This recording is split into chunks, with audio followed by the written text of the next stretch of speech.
Welcome to Meet the Polymaker. I am your host, Joel. Welcome in, everybody. I didn't have a fun quip this time. I'm sorry. But for those new here, we are a variety show, news show, interview show. We're a late night talk show-ish. Not really. 7 o'clock isn't that late. Regardless, what we do is talk about 3D printing news, and we share 3D prints from our community in our Discord at discord.polymaker.com. And then ultimately the purpose of the show is we meet a new maker every single episode. And this episode is number 64. I actually did the math earlier. So 64 episodes consecutive, never missing a one, although some may be pre-recorded. I apologize. I do have other things that go on, like Rocky Mountain Rep Rap Festival. Got back from that. That was an exciting time. We'll talk more about that probably on our Tuesday stream. So make sure to tune in on Tuesday at 7 p.m. Eastern Standard Time. And many more things coming up. There's a ton of events coming. We're going to be there, representing Polymaker on many occasions. And, who knows, maybe in the future, some of you can help us out. And we'll go again on Tuesday, more of that. So make sure to tune into that stream. But with all that said, let's get some stuff done so we can meet this next maker. And first up, we always start with hot-end headlines. And first things first, we are going to talk about, this is going to be the Tor Alva, I think is how it's pronounced, or also known as the White Tower. It is the world's largest, or tallest, not largest, tallest 3D printed tower, standing at about 30 meters tall. For those that are in the US, 98.5 feet tall, approximately. And this is in, I think it's Moulins, Switzerland. Just search Tor Alva, Toralva, and then you'll find out it's in Switzerland. Let's put it that way. This is designed by ETH Zurich and the Origin Cultural Foundation, and it features 5 levels of supported, the 5 levels that are supported by 32 uniquely printed concrete columns. And at the very top, there is seating for, and I looked at all the pictures, try to understand why or how, but for staging, for performances, for music, etc. But yeah, it's a 32 seat theater that is at the top of this thing. Cool things about this, number one, is the village that it was built in, which is crazy, is only a population of 16 people. This is of course hoping to drive tourism to Switzerland and to this region. But it also, a cool thing with it history wise is it was built on top of a historic carriage depot. What they were saying is blending the past with the future. So it does have a significant location, and of course, stands tall above the whole entire village. And looking at the few pictures on this article that I read, this place is beautiful, which, I mean, I think I've always heard that Switzerland is beautiful, so no shocker there. Next up, we have a new release. Nobody saw this coming. I don't think I didn't actually see it coming. The Sovo SV8 Max. This is a 500 cube, 500 by 500 by 500 size print bed, print volume, however you want to say it. It's a Core XY kinematics, 700 up to 700 millimeters per second speed, linear rails. It's open source. It's I just thought it was cool, is HDMI, USB, LAN, Wi-Fi. So it is that Voron style HDMI, of course, for a larger screen if you don't like the little tiny one with it. It does tout an 8mm thick aluminum bed, 1300 watt power supply. I didn't see any official information, but it's rumored to be around $12.99 on the price for a 500 size 500 cube printer. That's not a hateful price, and I know a handful of community members have had a SV08 themselves, and they love it. Have had great prints out of it. Don't know why I paused there. But being bigger, will it cause other issues? Not, I'm not sure. Waiting to see when this is going to release. Right now, you can sign up on the site for their newsletter, so that you can be one of the first to be notified. Next up, we have car 3D printing. Who would have thought? But this is a little bit different. It's not functional part. It is functional, but it's not mechanical parts or aesthetic parts. It is acoustic or audio parts. Back in my day, driving, when I was a teenager at 16, it was really cool to have big stereos. Those stereo boxes and setups were always made out of plywood and just felt carpet stuff put all over them. They didn't look the best, and they functioned to an extent, but they weren't customized. This is showing now that 3D printing is going into more than just the outside of a car or the engine components. It is going in everywhere. This is allowing them to customize the ductwork or the acoustics to get premium sound out of it. Panels and deadening material will still go around and inside of this, but it gives them a completely customizable mount and setup and enclosure for speakers. And for those that have seen Deposition Sound, even had a mommy with the headphones, there's a lot of design that goes into the acoustics of rather than just having a speaker that just plays. If you have a speaker in open air, it sounds like crap. So this is going to help optimize the way the speakers sound and increase the sound quality of your vehicles, probably a lot more in the future, but we will see. Next up, we are going to talk about Boston Children's. They're using Mimix software to turn 2D medical scans into 3D models that surgeons can hold in their hands, whether it be for testing, for practicing on, etc. But there's over 1,600 patient specific models that have been printed since 2018, and nearly half of all surgeries now use these models.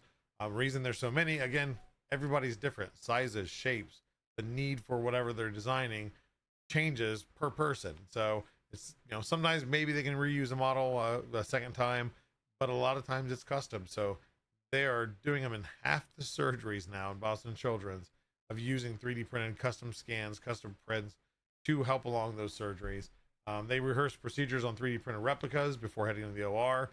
That, of course, is going to reduce any, not any, but reduce a lot of risk and the things that could happen that you wouldn't know otherwise until you've done it and had your hands on it. And you don't want to practice on actual children. So obviously this is the way to go. Awesome seeing it. And again, Boston Children's, a huge medical facility, just doing great things with medical, with 3D printing.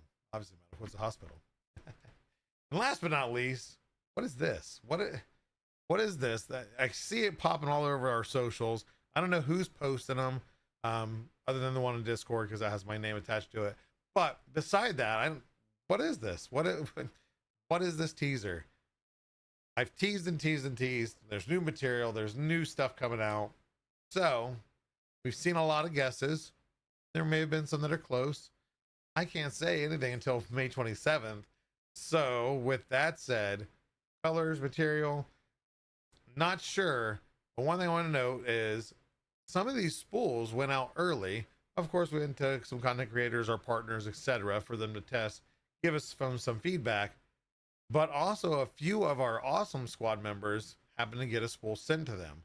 The reason I mention this is if you are active in our Discord at discord.polymaker.com, you get levels up. As you level up, you get to a certain level, you then obtain access to the awesome squad, where not only do you get to see open meetings every Wednesday from the Polymaker side of things, the Panchroma side of things, new materials, give us some input on colors, on names, etc. You may also receive sample spools before anybody else gets them. So I encourage you, if you're not part of the Discord, go join. Go talk, have fun, help other people, ask questions if you need help yourself. But you don't have to have a following, you don't have to have a YouTube channel, you don't have to be a content creator. You just have to be active, be a positive energy in our community, and you might randomly be selected to receive the next batch of new stuff. And there's a ton more new stuff coming, I promise. So just again, join, be active.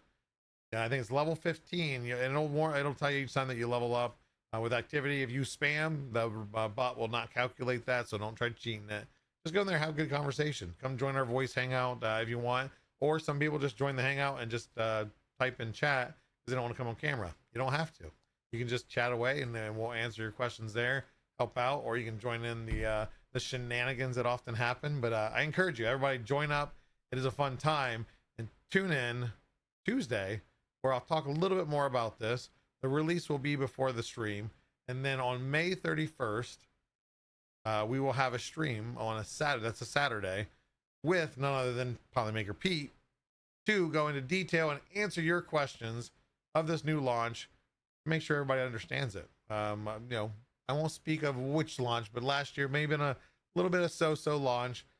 We're doing way better. The things that we have in line for information, everything else, you're gonna know what this is. You're gonna know how to use it. What is it for? What's the reason for? You're gonna know that when it releases, but you're gonna know even more if you want to tune in on the stream on the 31st. Watch the socials. We will announce that time. And that is it for the dues. We're gonna head over to Spool to Spotlight. Don't even know my own segments. First up, we have none other than Bearded Printers model, the Floppy Waffle. I actually seen a handful of these present at Rocky Mountain Rep Rap, but this one was printed by Midnight Wolf and shared on our Showoff Prints channel on discord.polymaker.com. Well, it's available for free on Things. And if you like floppy things, Bearded Printer pretty much converts anything you can think of into something floppy. So go show some support, download that, and share your own. Next up, we have Proto Print. This is a print of the Edan Storm Range. I think it's from World of Warcraft. This is a Patreon Nom Nom Figures. And this I wanted to show too, not only because it's an amazing print and amazing paint job, is that it doesn't have to be Polymaker filament. Ideally it is, but it doesn't have to be. It doesn't have to be FDM. If you've got a resin printer and you love resin printing, it's Showoff Prints. It's not Showoff Plastic or Showoff FDM. Showoff Prints. Share your prints. This one, Proto Print, actually has a cool video on his YouTube. It took about 8 hours to print. He slimmed that down to, I think, a 31-minute video. But for those that are wanting to learn some painting, maybe get some tips, I still despise those who paint this well because I can't. So, but awesome job, really awesome job, and I can't wait to see even more. And then next up, we have Hadron, who has printed the Goomba Shoe Mario by BC Layer Works, available on Maker World in multicolor. And of course, who doesn't love Mario? I mean, most of us grew up with Mario. Even if you didn't grow up with Mario, you know who he is. He's been around. He's been in a million games. He's kind of an icon. So just a great print, a nice little shelf piece or desk piece. And next up, we have Printed Visions 3D, and this is the Star Wars Death Panel modeled by Seabol Smooyaki. You see it on the screen there. It's right here. I don't know, whatever that says. But this is really cool. I wanted to actually take the 3 pictures that he had posted, taking a standard, I won't say ugly, it's just a very standard plain pillar in his basement. And although it's finished, it just looks plain. How do you spice it up? Well, 3D printing, of course. And he has 3D printed the Death Star wall panels. And as you see in the last picture, they're also backlit, just to add a cool aesthetic to the space. Obviously, he's got his wall behind him with the X-Wings and everything else. Overall cool. Even without that wall there, this is a really cool way to just show how you can customize your pillars with 3D printing and just bring a whole new style to your basement, house, anywhere. So very cool print. Thank you for sharing. And last but not least, we have Sup Bob. This is the Gengar Labubu, I think. It's by Leo, and that is available on Maker World. And it's Labubu, which I assume is a Chinese, Japanese cartoon. And he is wearing basically it looks like a hoodie, but he's wearing the skin of Gengar to be more gross about it. But there he is. I think there's some Pikachu one. I think there's a few Pokemon ones. If you know who Labubu is, or your children do, and they also love Pokemon, it's a great mashup. And these are free to download and print yourself. So go do so. And when you do download something and you print it, snap a picture. It doesn't have to be high production. You don't have to use any AI to make it all, sparkles and spotlights. Just share it. Take a picture, share what you got, whether it's good, it's bad, it's a fail. Share away on our Discord, and we might showcase you on the show next week. So thank you all for sharing. We're going to take a commercial break, and right after that commercial break, we have an amazing guest, so stay tuned.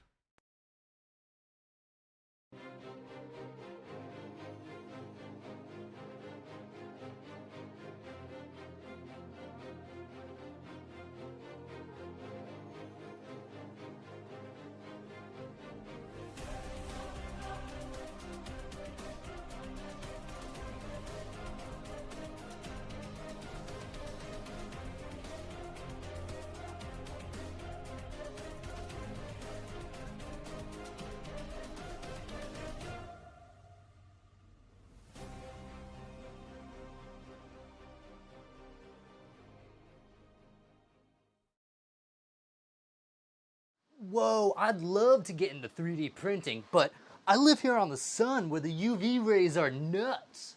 Wait just one moment there, strapping young chap. Have you ever heard of Polymaker ASA? Polymaker ASA is UV resistant, so it is the perfect application for printing near or around the sun. No way, bro. Yes way, brosif. Here, try it out. Radical, man. If you need a weather-resistant material, make sure you check out Polymaker's ASA. Printing on the sun is no problem at all with Polymaker ASA. Imagine owning some of the best songs about 3D printing this Discord has to offer. Polymaker presents 3D Printing Hits by Silverback and Little D, the best renditions of some of the greatest hits of all time. Hits like Hallelujah,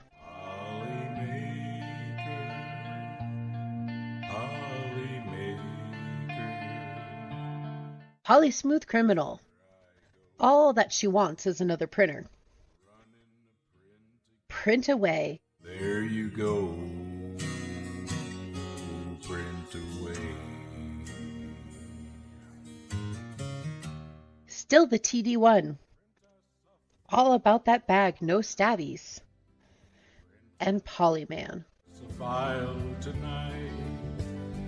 We're all in the mood to see it extrude, 'cause you've got your printer tuned right.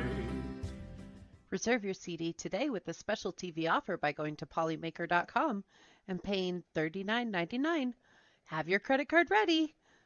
Seriously though, this music was a joke. Go buy some Polymaker.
And welcome back to the show. We are here to meet this week's maker. This gentleman I actually found just scurrying over the interwebs and ran into some of his content and thought what he is doing is awesome. I feel that you guys will probably agree with that. So let's go ahead and meet this next maker. Welcome in Noam from MakeGood. How's it going, man? Hey, it's great to be here. Thank you. Thank you for being on the show. As I was just introducing you, I kind of found you just going through TikTok, and I think you're doing some awesome things, which we'll get to. But for those that don't know your name or know MakeGood, can you tell us a little bit about yourself and MakeGood? Sure. I'm an architect by trade and got into design and 3D printing about 10 years ago, doing accessibility projects. And okay. MakeGood is a nonprofit I founded about almost 5 years ago now, that's dedicated to just doing really good design work for assistive technology. That's anything that makes the life easier for anybody who is experiencing disability. And 3D printing is almost primarily 100% the technology we use to make assistive devices. Awesome. So now you said, of course, you've been into 3D printing for 10 years. What originally got you into the 3D printing? Yeah, so the first experience I had with 3D printing was at an event that was kind of like an adaptive hackathon sort of event that one of our sister partner organizations, Tom Global, was putting on. It was one of their early events, and they have they're a sister organization of ours that does very similar assistive technology design, mostly focusing in college campuses. And this event was actually sponsored by MakerBot. This was 2014. So, I mean, this is quite a while ago in 3D printing. Early in. Early-ish, yeah. And they had a wall of these MakerBots, and, you know, by today's standards, they're pretty terrible. But by standards back then, I thought it was the coolest thing since sliced bread. And, you know, what was really neat was that experience. We prototyped and developed a what's called a mouse stick grabber. So it's like somebody who doesn't have upper limbs to grab things. They want to use a mouth stick that has a claw on the end of it. And it doesn't really exist. So we developed and prototyped one in the matter of a few days using these printers. And it was a really cool experience. And it was from that experience, I was kind of like, oh, I kind of have all the skills to do this sort of work. And I've just been developing and practicing and growing since then. Awesome. So was that your first like functional 3D print? Was the mouse stick, or was it something you kind of tested first? Yeah, it was the mouth stick. It was like the bite plate for the mouth stick, you know, something that they could bite on, and the hinge associated with that. So that was, I think, the first thing I printed and my first experience with 3D printers. And I was at Rocky Mountain and Rep Fest recently, and I'm sad I didn't bump into you there, but I was talking with some people about just like those early printers. You know, every 4 hours the extruder would jam, and the MakerBot staff there would just pull out the extruder and put a new one in. They're like, "Oh yeah, it's just $100. Don't worry about it." You know, no big deal. Like we would be okay with that now. Like, give me a break. But and then the first printer I had at my house was my mother-in-law for Christmas one year bought me a XYZ Da Vinci Mini, I think, something like that. And it was okay. It was, I think the one I had was orange. It was okay. Mini or Junior. I can't quite remember the exact one. And it was one of these things you had to have a proprietary filament that was very overpriced. And cartridge format. Yeah, and I kind of got into it around COVID, doing some early COVID, you know, mask clips and things like that. And then started MakeGood, you know, right early 2021. And decided to get my first real printer that I used extensively was a Flashworks Creator Pro 2, which is a relatively inexpensive at the time IDEX printer that is actually pretty good for the time and place. Yeah, for its time. So that really got me into it, and I was able to do some really great assistive tech projects with that.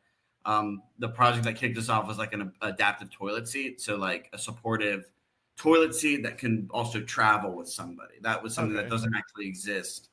And I can show you some examples of that project as it sits now. So yeah, that's what really got me in. Right? Say again? No pun intended. Right, as it right. sits now. Yeah. Right, exactly. We call it the 1 2 go, you know. So there you go. And we love our toilet puns over here. And then, you know, I had a series of, you know, kind of random printers. And then, of course, when the bamboo machines launched, we were one of the first pre-orders. And that really opened up our capabilities to make assistive technology. And 3D printing for assistive technology is an amazing use case of 3D printing. Absolutely. It's a really great way to help people and create functional items that really change their day-to-day life very cheaply and in a way that's never really been done before. And so we love using the technology. We create all sorts of devices. We've done hundreds of novel designs and delivered thousands of actual items of assistive tech to people all over the world.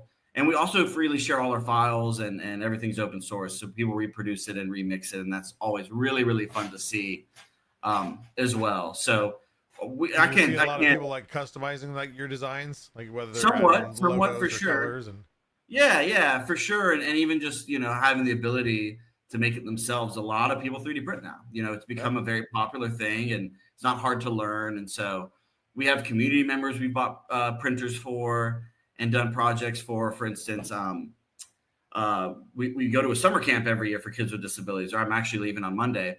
And we bring all our printers and just like make stuff for the kids, functional but fun stuff too, all week. And one of the campers from last year really liked it, so we bought him a Bamboo Mini, and his mom learned how to use it, and she called me the day before he went to school, said, "Hey, he needs a cup holder for school."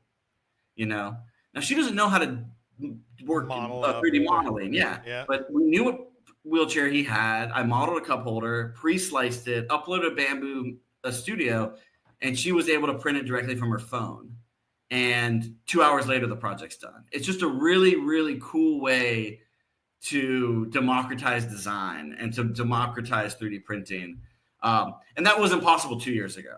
I think we're totally entering a new way. And so being a 3D printing forward nonprofit, what's really, really cool is like our capabilities grow as the technology matures automatically. And so we feel very lucky to be using 3D printing in such a manner, and we've created some really incredible stuff with it. Yeah, and I think like what you said is number one, you're moving with the technology, and that's the printers themselves, the capabilities of the printers, and also the materials.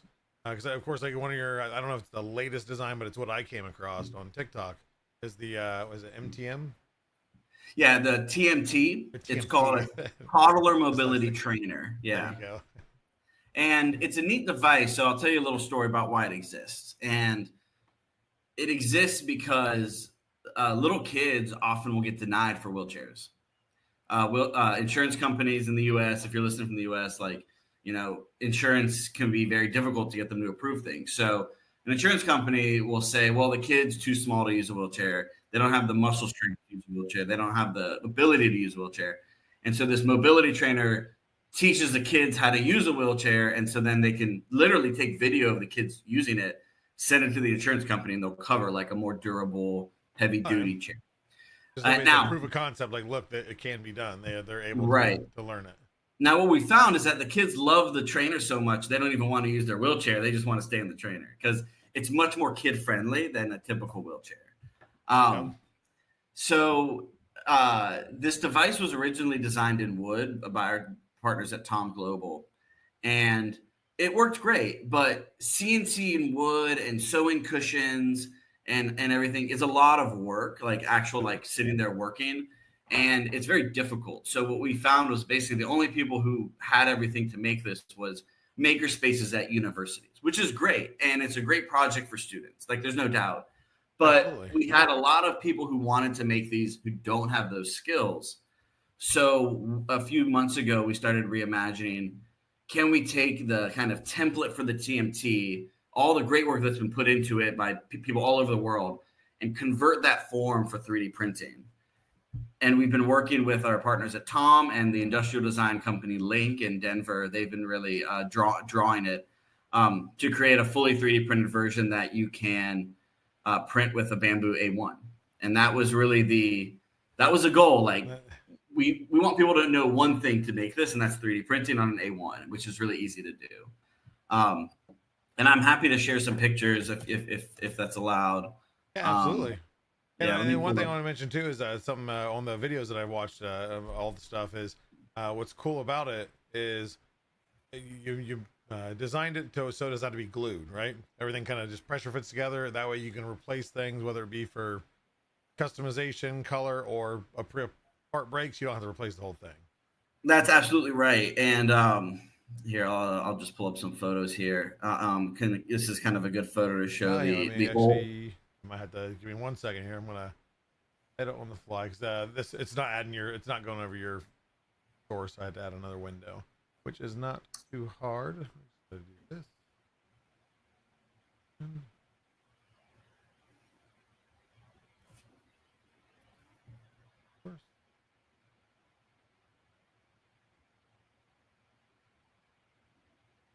On here.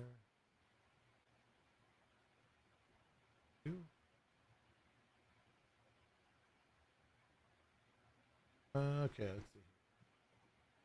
On screen. Okay. Yeah, we can see her whole screen. Okay, that's okay.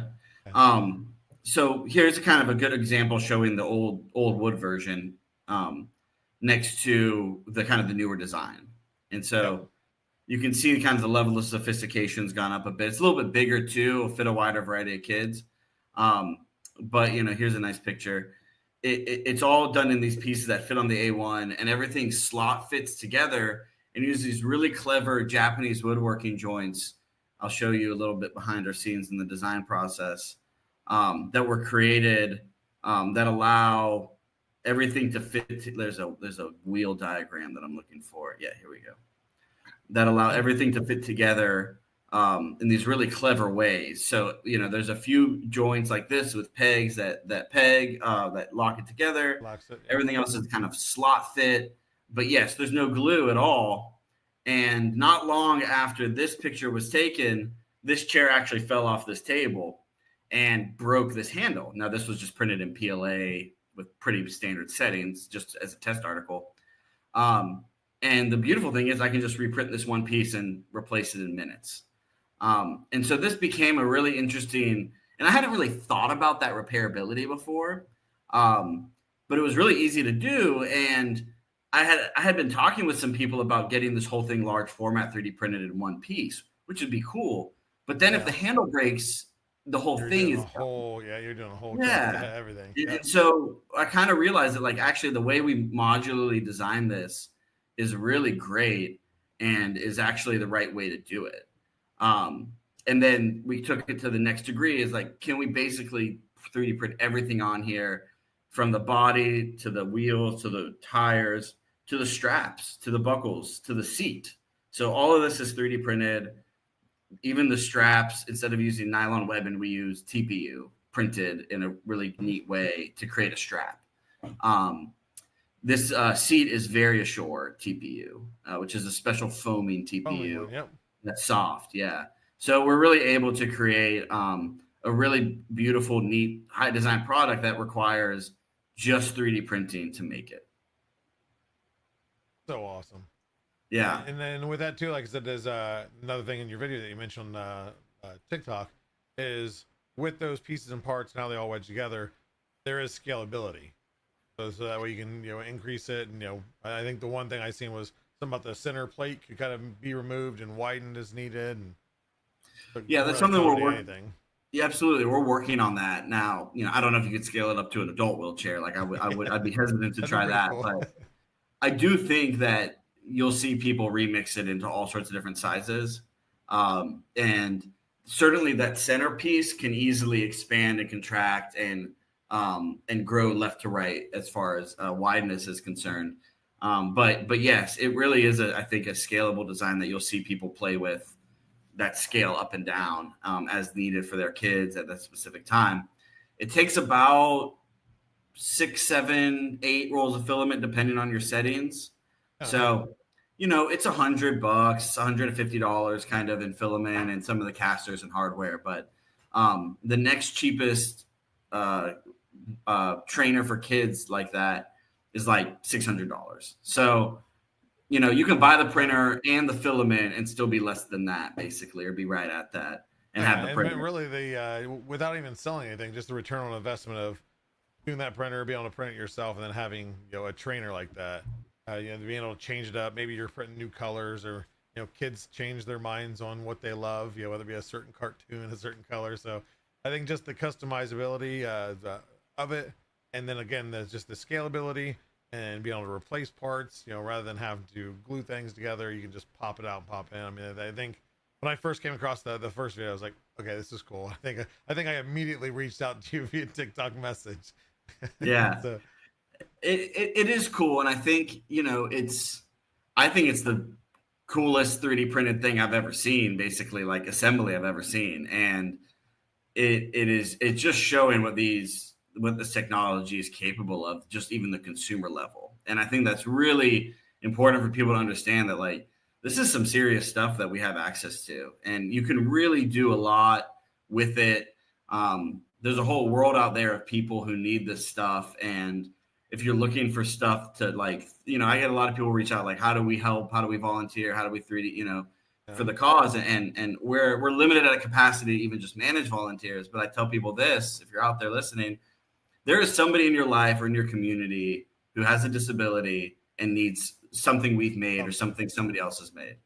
Go out there, talk to them, ask what their needs are, go to a local nursing home, go to a local children's hospital, and just start asking, like, what can we do? What can we do to help? And you'll find basically an unlimited level of need out there in the world for accessibility tools. And we have a number of them hosted on our MakeGood account.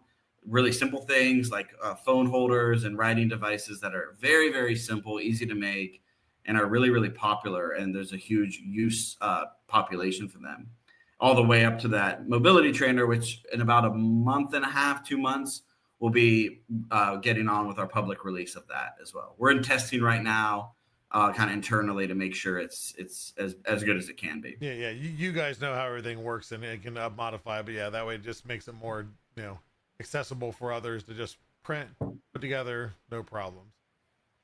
Yeah, and we'll have pre-sized files on MakerWorld. Basically, it's like 20 plates or something, but we'll have all of that for people to download and try.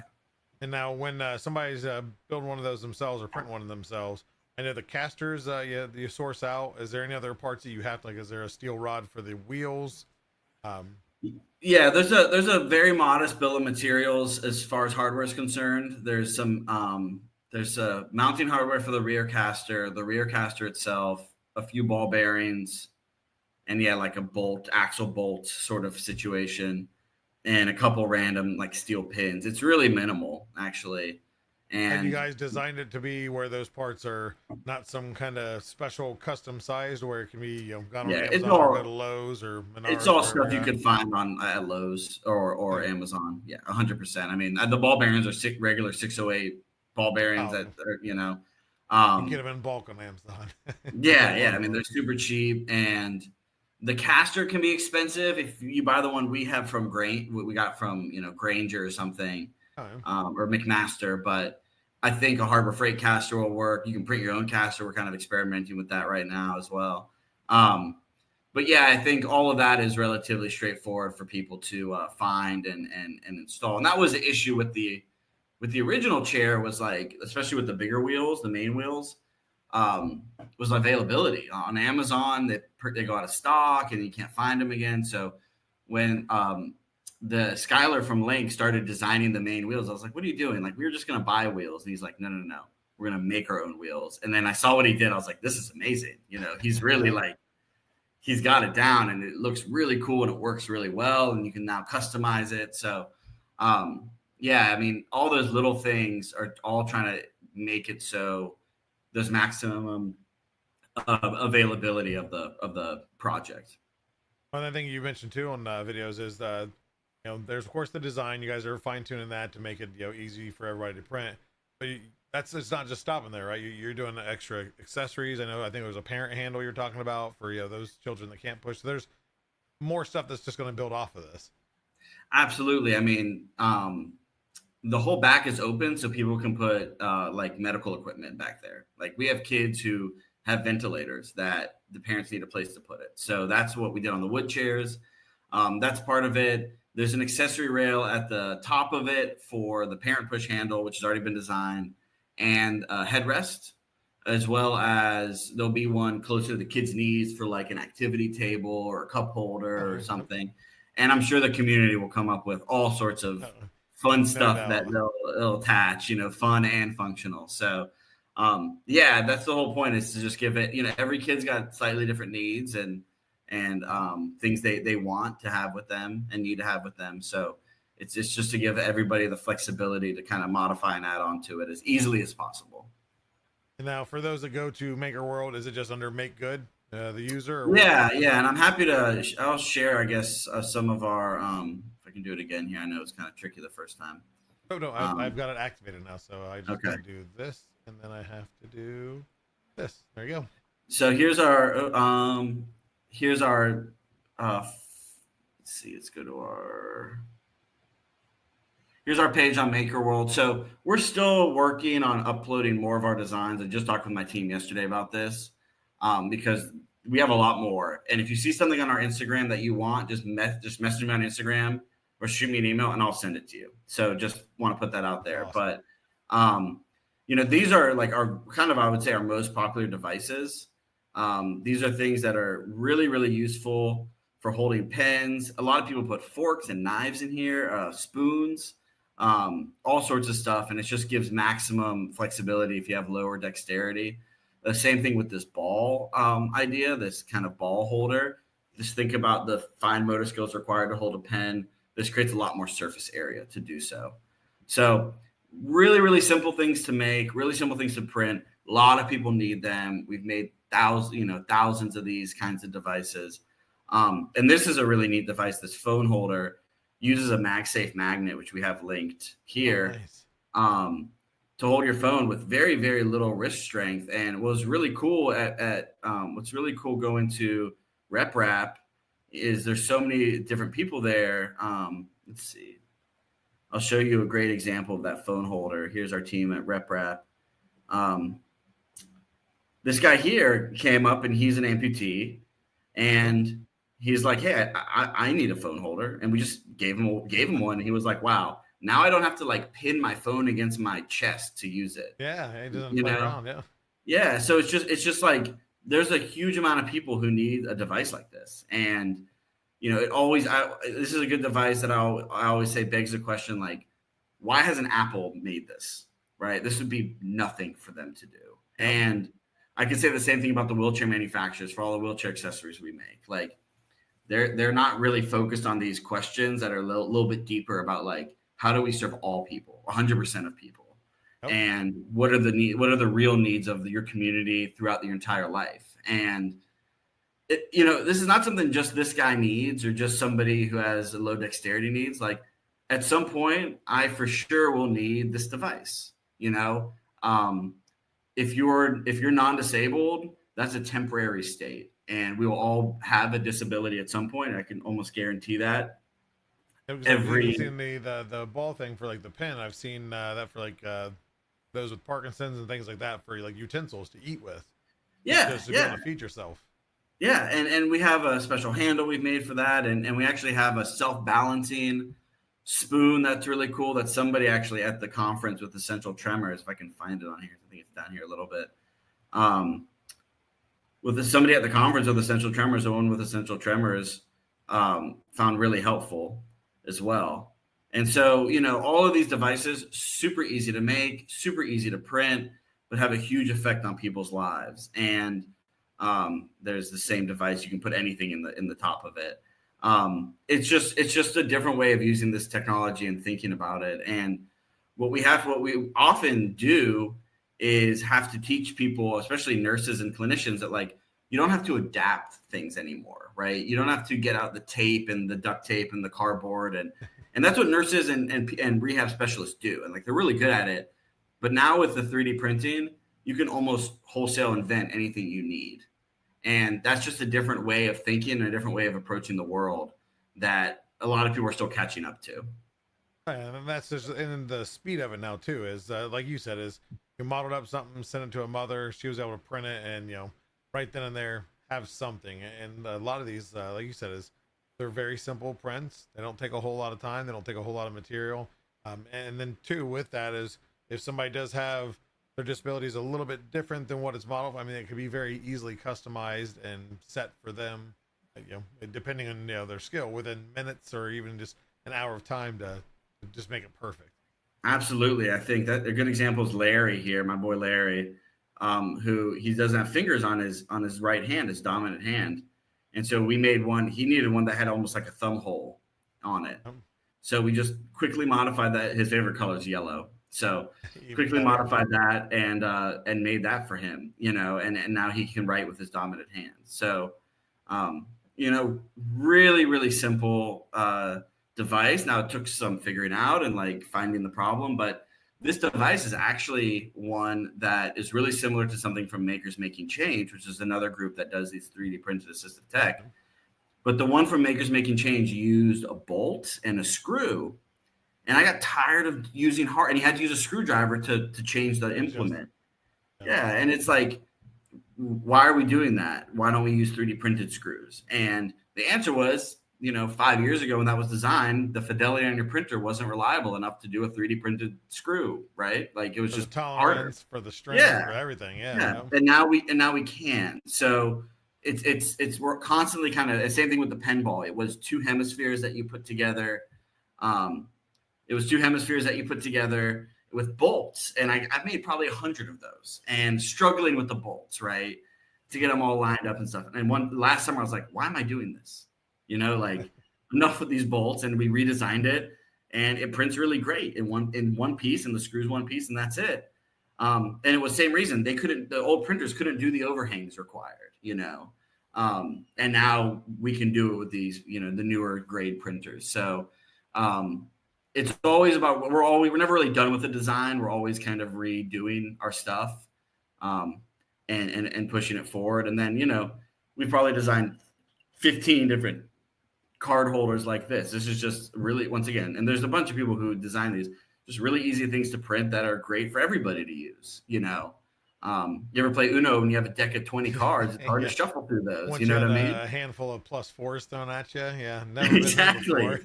Been before. We could put them in this little stadium seating guy, and you're good to go. So, I think a lot of people want to use their 3D printing for this, and want to do this work, and we want to show them that it's pretty easy to do, and it just takes a little bit of like looking in your own community to get there.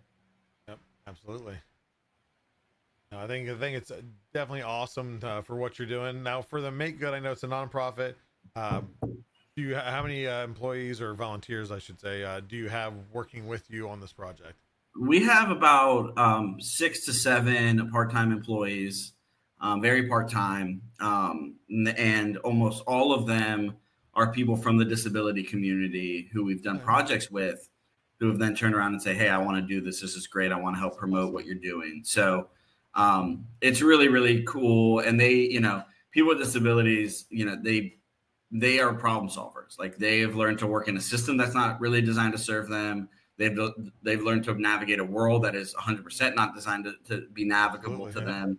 And so they have not only this deep lived experience, but this like creativity that is just unreal. And so, our biggest asset is our staff members, like Philip Dunham. He's our chief designer. He's a director of design. He's been a quadriplegic for a number of decades, and he designed the phone holder for himself, and used it every day. And when I started working with him, he didn't have any design experience, not too much. He was a little bit of a tinkerer. And I think he saw me use Fusion and was like, I could do that better, and now he's a whiz, and he's amazing at SolidWorks and Blender, and like way beyond what I could imagine. And so, like you said too, I think it's, with those with disabilities, they have a whole different perspective than us. I hate to say it, but a lot of us take for granted of what we can do, and having the fingers and everything else, of just how things are easy for us. So we don't ever think of, how can I do this more efficiently? And that's, I've seen that come out of, obviously through your program, but many other programs of, it's just that whole other perspective that can just change something, and not even just fully for disability stuff, or anything else. Like I said, efficiency of any task. It's just great to see, and especially having a team like that for this purpose, I think is perfect. That's awesome. You surround yourself with that, and build it upon that. Absolutely. And I wouldn't have it any other way. And it's, each of these projects is based around somebody's experience, even it kind of even is, if you look at our file names and like on our internal servers, it's like somebody's name and then the device. Cause it really is about like, this person needs this specific thing, and then we make it for them. But of course there's thousands of people that also need something like that or similar. And so it's, this kind of help one, help many sort of mentality, that has really been awesome to see. And then you post online and you get people reaching out saying, hey, can I have one of those? Can you print me one of those? So that's really fun, and has been really, rewarding in its own way. You think you're just doing this one project in kind of a bubble, but actually it's got a longer life and travels. And, I mean, really, yeah. I mean, the people with disabilities and, similar disabilities are not confined to one space, one state, one country. I mean, it's everywhere. So yeah, that is again just amazing work. I think it's awesome what you're doing. And again, too, with obviously anybody you can help is always a great thing. But children, I've got 5 children of my own. Oh wow. To be able to customize things and anything, whether it be a toy or even if I'm printing something for them that's just a fun thing, is color is a huge deal. And I'm sure with for disabilities is when it's a tool and it becomes it's a machine tool and that's all it looks industrial, it's not fun. It's not fun for them to learn how to use this tool anyway. But then you make it just a ugly machine compared to making it a colorful, I don't want to say toy necessarily, it's still a tool, but I think it probably helps them adapt more to it or be willing to try with it, especially like we have a studio that we've been in for the past 6-7 months, which has been great to get out of my living room. But we have very little white filament at the studio. Like, we make everything bright and colorful, and even stuff for adults, bright and colorful. People want to play, I think, is our base kind of mode. And you're exactly right. I mean, it was funny at Rep Rap Fest. The kids who were trying it don't think they were disabled kids. They just saw this awesome looking bear and wanted to try it. And then their friends were pushing them around and stuff. And I've seen it with the wood chairs too, is that it's so kid-like and designed for kids. It really fits into their life. And that's really what assistive technology should. It should be like every other product that we expect to fit in our lives. It should match our personalities. It should match the vibes. It should match how we express ourselves. And so we have in our request for all these devices, which are about 50 now, what colors do you like? What color does your kid like? What special things do they want to see on it? And so that pink, that pink color, which was donated by Cookie Cad, was that like pink, sparkly color. Elixir thing. Yeah, Pet G. It's beautiful. And like, there's 3 girls locally down here in New Orleans, which is where we're based, that want the chair. That that was a test because they each want a pink one. So we're gonna do the Barbie vibes for them, right, or the princess vibes. And but there's some little boys who want race car, kind of red and stripes and stuff. So we have the ability now to do all this, and yeah, it just makes it something it's not so. It breaks down like any stigma we found. It's like the kids really gravitate towards it because it looks like it was designed for kids, which it was. Yeah, it's not just a metal frame with some fabric on it. It's not some utilitarian device. It's like everything we make, we want to make fun, colorful, and celebrate it. Now, some people want stuff that fades in the background, and that's totally good too, right? People want. You can still do that. There's still standard colors and everything else. But it's not like it's a centric design.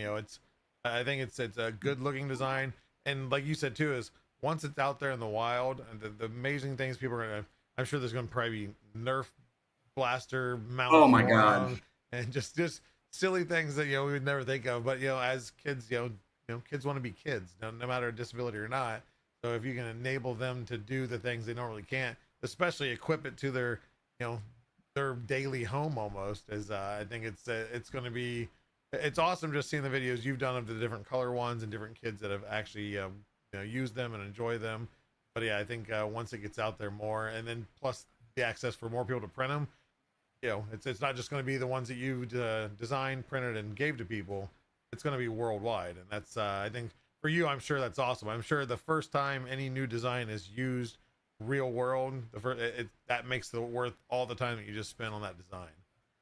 It's totally true, and there have been people from all over the world asking for the files already, and they're coming. So have some patience.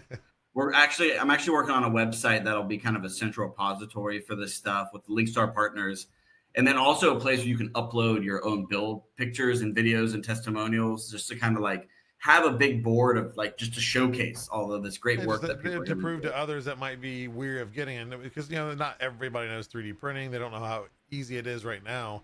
And I think, just seeing that other people like, hey, I didn't order this, I didn't buy this, I printed it. I printed it and I put these parts on, and I assembled this in a day, or maybe a couple days. I'm sure probably a few days if it's 6. So what we saw with the wood one, which was great, was that like, they've been made all over the world by the different Tom communities, part of Tom Global, but just random people in middle and low income countries came across my Instagram and were like, I can make this. So like we'd get a video of, I'm going to share my screen one more time here. We'd get a video of the, I would just open my inbox and there's this video of this kid in Ethiopia. Somebody made the chair for him, and we're actually working on the guy who runs this clinic that you're seeing. We're working with Bamboo to get him a printer, now, I think wood is probably a better material in some of these environments where it might be hard to get filament, right? But good design like this, I mean, look at that. Good design like this travels really well. And that's the advantage of releasing it for free online, is just like it gives a lot of people the opportunity to try out the designs and make them. And gives them that just a good base. And then build from that, because like you said, especially countries, there's different, not every country has sidewalks. Some of it's dirt roads. Maybe this setup on the wheel doesn't work. Okay, so let's modify this or change. Yep. Yeah, so it's going to be, and that's what I've talked about 3D printing in medical almost every show. On one of my headlines is of just how quick you can customize it.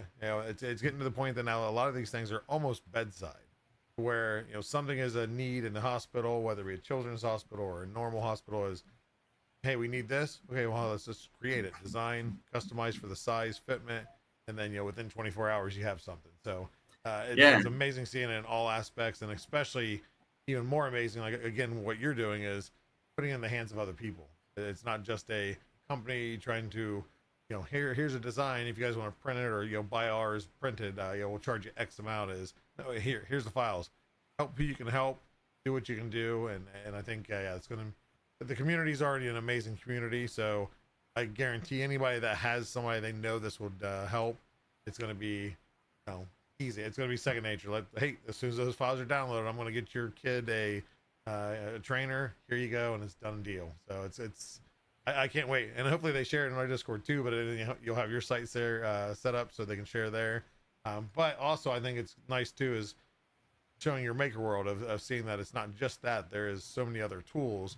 If you know somebody with any type of disability, or like I said, we're talking about the ball pen holder for older people, whether it be Parkinson's or many other ailments, is go there, find something. And I think just printing, everybody watching just prints one thing and hands it to somebody. Maybe they use it, maybe they don't, but it's going to change somebody for the better, for sure. And it really is amazing. I'm almost a nerd to it at this point, but like it's amazing seeing people who need these devices try them. And it happened at Rocky Mountain a couple times. I showed you the guy with the phone holder. There was a woman. There's a woman there I didn't film, who's an elderly woman who has essential tremors, and we had probably 7 or 8 different kinds of grip devices there, and she tried a bunch, and the palm one worked really well for her, and she was emotional about it because it means now she can sign her name for the first time in years, and it's these. And so like, if you're looking to do design work and looking to invent stuff, assistive technology is where it's at. I mean, the amount of, and it like, I try to tell students this when I go and lecture and teach classes, like, we need more design work in assistive technology. That's what's missing. And the amount of what you get out of it is 1,000 times what you put into it. Cause like, a lot of our devices we designed, very modest, very straightforward, not complicated, but like there's a huge need. And I'll tell this other anecdote, which I really like is when you're designing and stuff, like a lot of people design and try to solve problems that are symptoms. I'm gonna share my screen one more time. They try to solve there's a symptom. Somebody's having an issue. And I think this is a really good, I think I already have it open here. Let me see if I can just pull this up. This is our pitch deck. I'm not going to go through the whole thing, but I want to show you some of our project pages here. So this is my friend Ashley. She's our director of communications. She uses a power wheelchair. And this is just a really illustrative example of what I'm talking about. Is like there's symptoms and then there's the actual main problem. And Ashley was dropping her seatbelt buckle on the ground every day and running over it with her wheelchair and breaking the buckle. And it was taking her 30 minutes to get it back to her lap. And this is a pretty common problem. Her physical therapist said, you need to learn how to stretch to pick it up. Her occupational therapist said, you need to carry around a claw grabber everywhere you go. The actual problem is that her wheelchair doesn't have a place to dock her seatbelt buckle. That's it. Something so simple. It's so simple. This project took 20 minutes to do. Like literally, like 10 minutes to draw and 20 minutes to print, right? It's like very, very simple. And it's solved forever. And she doesn't have to think about it anymore, deal with it. She doesn't have to carry around her grabber. And you can see we also did a TPU buckle cover that's indestructible, right? So it's just like a way of thinking that is like, what is the actual problem and how do we solve that? And the symptoms are the symptoms, you know? So this is I like to show this because it's just like a really straightforward example of what we do. And most of the things we make, very simple, not complicated. It's much more about like, we've kind of had this process of finding that main problem by talking with people and listening and stuff.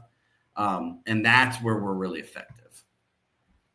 And yeah, it just goes to show, as you said, is it doesn't need to be a complex model. It doesn't have to be a complex device overall. How many holes are filled with just a simple design, something thrown together, like you said, 20 minutes, and that solved it. And you can guarantee she's not the only one in the world that is having that problem. I mean, how many thousands of people deal with that and just never have had access to somebody that could do something, or access now to a 3D printer. But now I think we're getting to the point now that still there's a lot of people that don't have access to 3D printers, but they have some type of access, whether they know somebody or right. they're in a community that has one at the library, things like that. So I think especially as you make it an easy print, and of course printers are easier to use now, it's a win-win. You can create it easy, throw it out there, and libraries, if they have a dead printer going, they're not going print anything, throw any of these devices on it and just have them ready, because obviously half of them, or probably more, don't use a whole lot of filament. It's even if you have a scrap, you have a spool, you have enough, don't throw it away, print it. And then if you have something, or I don't know if children's, with the way medical field is if you can donate things like that to them. But if you can, worst case scenario, they tell you no, and then you find somewhere else that's willing to take it. I'd like to talk about what you just said, because I think it's really important.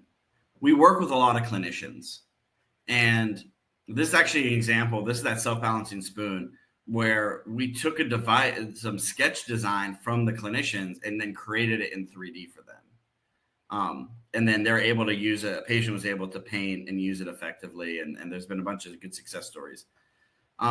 So this is really, really great question, because hospitals want to 3D print and give the device to their patients. Some are doing it. This one in particular, Toro, is in the middle of working with their administration to get the sign off to do it, because, there's no real liability with something like this, but hospitals are very risk averse. So, but that being so what I'm trying to say is, like, if you donate something, it's much easier for them to accept it than them do it themselves. So most hospitals will accept donations of these kinds of things. So if you want to work with a hospital, find the rehabilitation clinicians. These are people treating people who are recovering from strokes, who are recovering from spinal cord injuries and things like that. Their patients will be the ones that will mostly benefit from these devices, have the most benefit from them. And then it's a great opportunity to talk with the clinician and say, hey, what ideas do you have? These are the people who are on the front line every day working with dozens of different patients. And I've been fond of thinking about this. PTs, physical therapists, occupational therapists, speech therapists are the only people in all of healthcare that are designing stuff. They're the only people who have a license to make stuff. For those of you that don't know, those people, PTs, have a little makerspace in a hospital. It's got like a pan of this like special pan of hot water that they can thermoform splints and stuff. And that's part of their licensed services. They are prime people to learn design, prime people to learn 3D printing and integrate it into that process. And so they already have this kind of like literally like a license to create these adaptive devices. And they love when it's like, oh, we can actually 3D print this stuff. And so showing them that you can do it now and it's easy and it's inexpensive, right? Everyone thinks the printers are $5,000 when they're a tenth of that. Yeah. Showing them that it's possible they can do it themselves, like really empowering to them, and they'll start in their own organizations to do it. So really just like working with the healthcare systems is a really good place to start as well. And if you need help with that, if you don't know how to approach them, you can show them our page and say, hey, look, MakeGood does it. We're a bit of a known entity now within healthcare, and just say you want to make some of our devices for them. And I think that's a really good entryway into doing some of this stuff. Oh yeah, no, it's definitely amazing work. I enjoy seeing all the videos coming out, and like I said, especially being a father myself, is the kids on the videos of them smiling, laughing, giggling, just getting some new devices. Just it's very heartwarming, and it's a fun watch. So I commend you and your entire team on what you're doing, and I can't wait to see what you're doing, what you have for the future. But I'll wrap it up here, and we usually end it with a little rapid fire questions. A couple of them are the same question we ask each time, but we'll start it off with, what is your current favorite filament, whether it be a color, surface effect, or your go-to? And it does not have to be Polymaker. I think it's got to be. I'm gonna say two. I like the TPU for AMS. I like a nice hard TPU. I find all sorts of uses for it. And then I also want to say the VariAssure foaming TPU. That is a very cool material. You can just do all sorts of stuff with it, and we're just starting to explore kind of the possibilities. Absolutely. Okay, and next question is going to be, what print are you most proud of? This is a hard one for you. It's a hard one. This is a hard one for me. I mean, I'll say two. I think obviously the 3D printed Tala mobility trainer is just like the coolest thing I've ever made. But actually, seatbelt buckle, what I just showed, I think is one of my most proud projects, because it's such a simple fix. And it just like, even when I've showed that to the wheelchair manufacturers, their minds are blown. And I turn around and be like, well, why did it take me to do this? And that's that's all different topic. Not just an added accessory from. Yeah. But like, I really like that print for its simplicity, and it's like really positive effect on the user. Awesome. And then next question is there any upcoming project past the, of course, I know right now your main focus is the TMT, but is there anything else coming that you can talk about, or? It's a bit unpredictable because we kind of go where the needs take us. I think this summer is going to be the summer of TMT, and I think we're going to be gearing up to produce a large number of them in a short amount of time. After that, I think we'll be looking at maybe some larger versions of it, and just generally getting more of our stuff uploaded online. I think is kind of our next goal. Awesome. Well, I again appreciate you coming on the show. For those that want to see, I have your website on the screen, but where can they find you? Where's the website, the Make World account name, socials? Where can they follow you, see what you're doing, and check out all your fun videos? Yeah, for sure. So our website is makegood.design. On TikTok and Instagram, we are MakeGood NOLA, NOLA, like New Orleans, Louisiana. That's what we call it down here. I'm on LinkedIn as well with MakeGood Inc. And on Facebook, I think it's called MakeGood Assistive Design on Facebook. And then I'll also say, like, if you like what we're doing and want to support us, like, we're run by donations. And this is like, we volunteer a lot of time. 90% of the donations go directly into direct services, designing and making stuff for people. So like, please go to our website, click the donate button. And if you can, please become a monthly donor. That gives us the security that we need to like keep going with our projects and keep going with the great work that we're doing. Yeah, it helps us plan ahead. So if you're able to do that, if you can't, please just share our story, share about us, spread the word. That brings in the support we need to continue this awesome journey we're on. Awesome. Well, thank you very much. It was a joy talking with you. I have many more conversations that will happen after this show. I think we can work together to make some pretty awesome things. So I will be in touch, and you have a wonderful night. And thanks again for coming on. Thanks, Joel. Appreciate it. Have a good night. See ya. And there you guys have it. Another guest in the works, not in the works, done and said. But again, he's doing amazing things through MakeGoods. It's all the devices. If you haven't checked out their TikTok or their Instagram, go check it out. They have some new videos from Rocky Mountain Rep Rap, which unfortunately I did not get a chance to run into them. It was pretty chaotic for us too. So, but we'll go get them next time. But again, just yeah, definitely an awesome thing to support. They're doing great things. And again, as a father myself, to see kids being helped, and even cooler that they're being helped with 3D printing, is just amazing. So I can't wait to see again what they're doing in the future and how they continue to grow and design things, and then how you crazy people help modify and remix those things just to make you know, custom designs, themes, everything that you guys do when awesome things come out. So keep your eyes peeled on their Maker World for the wheelchair design, and hopefully it'll be soon. I think it's about a month or so.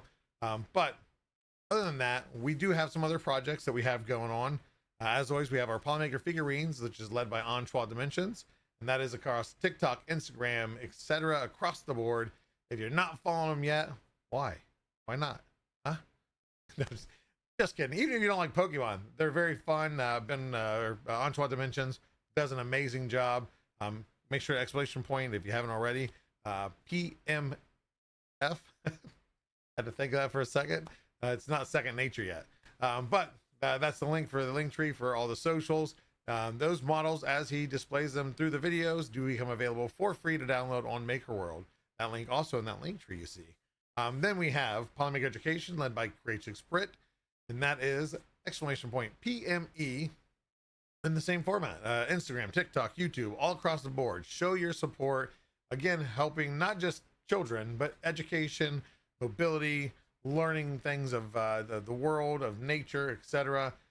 Really for anybody. A lot of them are geared towards children, but they can be used in so many ways. And again, those models, when they are on the video, then become available download for free to print yourself for yourself or for others. So make sure to follow her and give her some support. We also have Polymaker Labs. That's exclamation point PML. And I think it's Polymaker Lab. I should probably get that right. That's led by Sean, none other than Polymaker Sean. And he is the scientist giving out tips, tricks, and troubleshooting across the board. Whether you have the issue or will have the issue inevitably, there's some tips and tricks that are definitely helpful to go watch. And again, really to share with people that are new to printing. It's a lot of simple help tips that, you know, those that are new into it don't know. We take it for granted, I think, a lot of the ease of what we've had access to and what we know now. So make sure to share that across the board. And lastly, we have In Printing Color, and that is exclamation point IPC. That is led by Pezliz over on twitch.tv/Pezliz, where she goes over new colors, new materials, etc. And I believe somebody has some stuff when she got home this week after Rocky Mountain Rep Rap waiting on her. That stuff is coming soon, as we teased earlier in the show. So stay tuned. And that is on Wednesday. I forgot to mention that. That's on Wednesdays, twitch.tv/Pezliz. And as of Wednesday, she's going to be allowed to talk about those. So she's going to be able to showcase what she's printed with them. There's some maybe new colors, new type of material. Who knows? May 27th is coming soon enough. So make sure to watch the socials, watch the Discord, watch across the board. We will be announcing it. It's some new stuff, and it's only that much of the new stuff for this year. So stay tuned. Really awesome things coming. But that is it. This is pre-recorded. I may have had pre-arranged schedule for today. This is actually being recorded about 2 hours prior to the show. So I want to tell you all, I really appreciate the support. As always, you guys are great. I will be back live next week, I promise. Tune in Tuesday, because also I'll have the Tuesday stream going, and maybe we'll talk a little bit about that new stuff. And then keep your schedules open. I don't have a time yet, but it'll be announced here shortly.